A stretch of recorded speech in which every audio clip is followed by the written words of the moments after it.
The night I realized something was wrong. It wasn't loud. There was no shouting, no slammed doors, just silence, and a small pair of shoes left by the door that shouldn't have been there. I remember standing in the hallway staring at them, my chest tightening for reasons I couldn't explain yet, because deep down, I already knew. Something wasn't right. My name is Farah, and at 62, I thought I had seen enough of life to recognize pain when it was coming. I had raised my son alone after his father passed, poured every ounce of myself into giving him stability, kindness, and a sense of right and wrong. And for the most part, I believed I had succeeded. My son, Adil, grew into a quiet, responsible man, not overly expressive, but dependable. The kind of person who showed love through actions, not words. When he married Sana 8 years ago, I welcomed her like my own daughter. I meant it too. Sana was warm, soft-spoken, the kind of woman who always smiled just enough to seem genuine. She would bring me tea without asking, sit beside me, ask about my health, my memories. She made an effort, and that mattered to me. When they struggled to have children, I was there through every disappointment, every doctor's visit, every quiet dinner where no one mentioned the subject out loud. So when they finally decided to adopt, I was proud of them. That's how little Hania came into our lives. She was 5 when they brought her home. Thin, quiet, with eyes that looked like they were always searching for permission to speak, to smile, to exist. The first night she stayed over at my house, she didn't sleep. I found her sitting on the edge of the bed at 2 a.m., clutching a small stuffed rabbit. "Can I stay here?" she whispered. That was the moment she stopped being their adopted child to me. She became my granddaughter. The first year was beautiful. Hania slowly opened up. She started laughing more, talking more. She loved drawing, little houses, flowers, stick figures holding hands. And every single drawing had 3 people in it, her, Adil, and Sana. Sometimes she would draw me too, off to the side, always smiling. But then 2 years later, everything changed. Sana got pregnant. I remember the excitement in the house. The calls, the prayers, the celebrations. I was overjoyed too, I won't deny that. A child is a blessing, no matter how they come into your life. But looking back now, that was the beginning of something I didn't want to see. When their son, Ibrahim, was born, the house filled with noise again. Crying, laughter, visitors, life. But somewhere in that noise, Hania became quieter. At first, I told myself it was normal. A new baby changes things. It takes adjustment. She was older now, 8 years old, and children notice shifts more than adults realize. Still, small things began to bother me, like how Sana would instinctively pick up Ibrahim when he cried, but ask Hania to wait a minute when she needed help with homework or how. Adil would bring toys, home always for Ibrahim, and then add, almost as an afterthought, and something for Hania too, grabbing whatever was closest. It wasn't cruel, not obviously, but it wasn't equal either. And children, they feel that difference more than anyone. One evening, Hania came to my house after school like she often did. She sat quietly at the table while I prepared tea. "Did you eat lunch?" I asked. She nodded. "What did you have?" She hesitated, just for a second. "Bread." "Only bread?" She shrugged. I wasn't very hungry. Something about the way she said it. It didn't sit right with me. But when I gently asked more questions, she changed the subject. Started talking about a drawing she made at school. That was Hania. She never complained. And that worried me more than if she had. A week later, Adil and Sana came over for dinner. Sana looked excited, more animated than usual. "We're planning something special," she said, glancing at Adil with a smile. "What kind of special?" I asked. "A cruise," she replied. "Just a short one." 3 days. It's been years since we've done anything like that. I smiled. "That sounds lovely. You both deserve a break." Adil nodded. "It'll be good for Ibrahim too. He's never seen the sea." I paused. "And Hania?" There was a brief silence. Sana spoke first. "We were thinking maybe she could stay with you, just for those few days." The words weren't harsh. The tone wasn't cold, but something in me tightened. "Why not take her along?" I asked carefully. Sana sighed softly, as if the answer was obvious. "It's just, she doesn't really enjoy these things, and it might be overwhelming for her." I looked at Hania, who was sitting quietly on the couch, coloring. She didn't look up. Didn't say a word. Adil added, "It's only for a few days. Ami, she loves staying with you anyway." That part was true, but it didn't feel like the full truth. That night after they left, Hania stayed over. We were lying in bed, the lights off, when she spoke. "Daddy?" "Yes, Beta? They're going on a big boat, right?" I hesitated. "Yes." "And I'm not going?" I swallowed.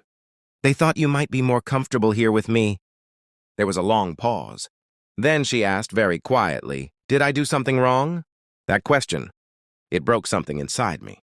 I turned to her, pulling her close. "No, never. You didn't do anything wrong." She nodded against my shoulder.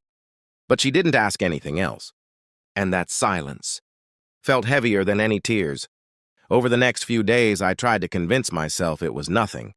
Parents make decisions. Not every decision is perfect. Maybe I was overthinking it. Maybe it really was about convenience.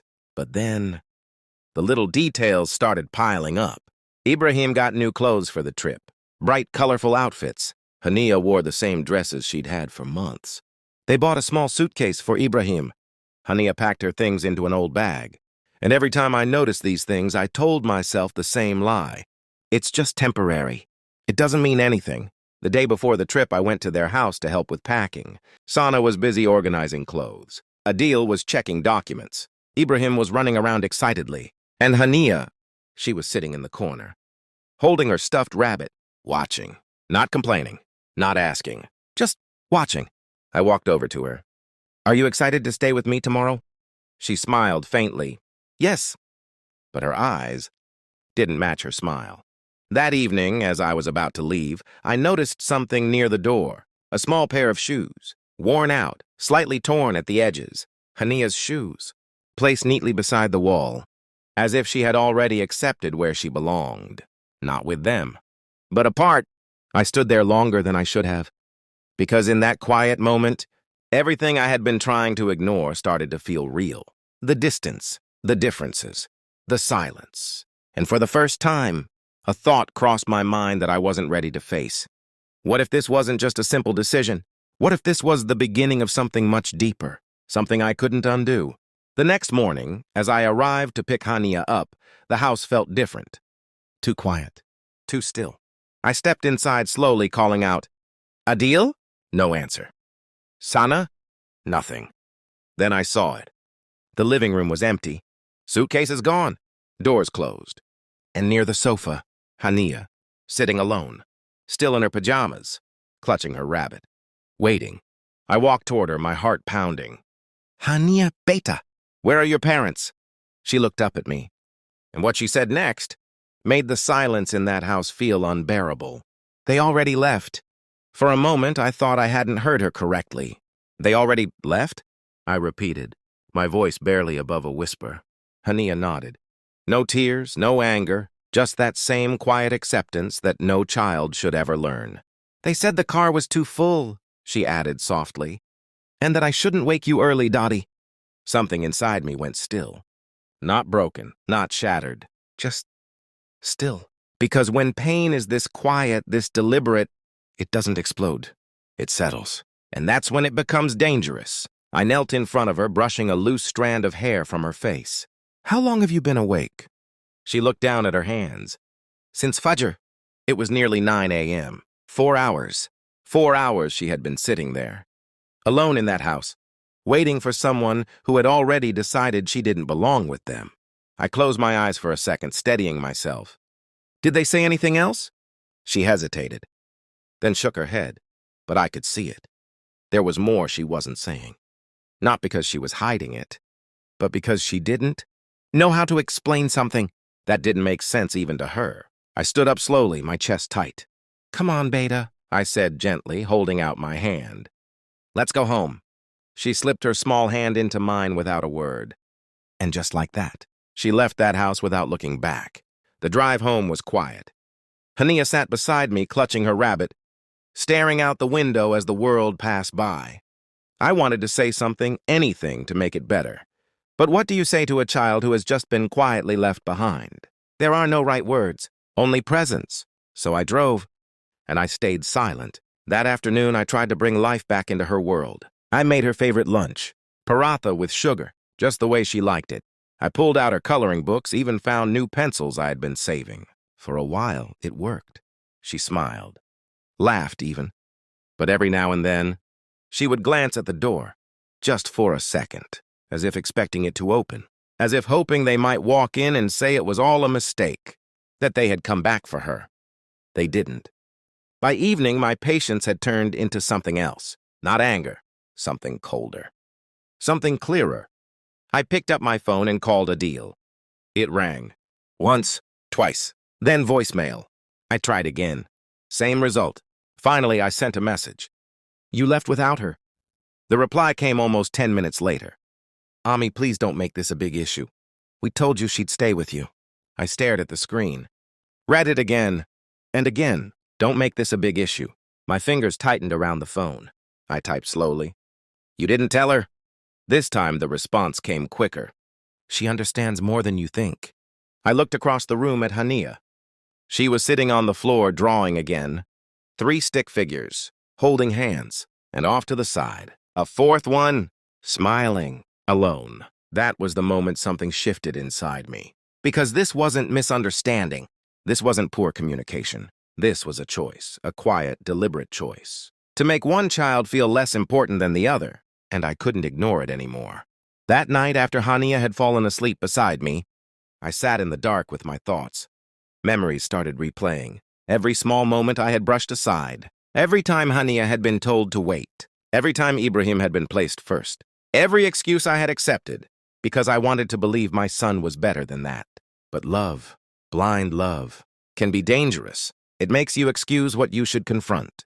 And I had been doing that for too long. The next morning, I made a decision. Not out of anger, but out of clarity. I called the school. Good morning, I said calmly. This is Hania's grandmother. I wanted to confirm something. Who was listed as her emergency contact? There was a brief pause as the receptionist checked. Her parents, of course, she said. And you as secondary. I nodded, even though she couldn't see me. And who usually attends her school meetings? Another pause. Mostly you, ma'am. Of course, after the call, I sat quietly for a long time, because the truth wasn't loud. It didn't shout. It didn't accuse. It simply existed. Hania had already been living on the edges of their lives, and I had allowed it. By not questioning it sooner, over the next 2 days, I stopped, waiting for another message. Stopped expecting an apology. Instead, I focused on Hania. We cooked together, watched old movies, took walks in the evening, and slowly, something changed. She started talking more. Not about them, but about herself, her favorite colors, her dreams, the things she liked. It was as if, for the first time, someone was truly listening. On the 3rd night, just before bed, she looked at me and asked, Dottie, when they come back, will I go home again? The question hung in the air, heavy, fragile. I looked at her, really looked at her, at the quiet strength in her small frame, at the fear she was trying so hard to hide. And I realized something in that moment. Home isn't where you're told to stay. It's where you're chosen. I took her hand gently. We'll see, Beta, I said softly. Not because I didn't know the answer, but because I needed to be sure before I said it out loud. Later that night, as she slept peacefully beside me, I picked up my phone again. Not to call, not to message, but to look at something I hadn't opened in years. Old documents, papers, records, things I had kept safe, just in case. My eyes scanned the pages slowly. And there it was, a line. Simple, legal, but powerful enough to change everything. I leaned back, exhaling slowly. Because for the first time since that morning, I wasn't reacting anymore. I was thinking, planning, understanding. Across the room, Hania shifted in her sleep, hugging her rabbit closer. And I made a silent promise. Not out of anger, not out of revenge, but out of something far stronger. Responsibility. Because they thought leaving her behind would make things easier. They thought she wouldn't notice, wouldn't remember, wouldn't matter. But they forgot one thing. They didn't just leave her behind. They left her with me.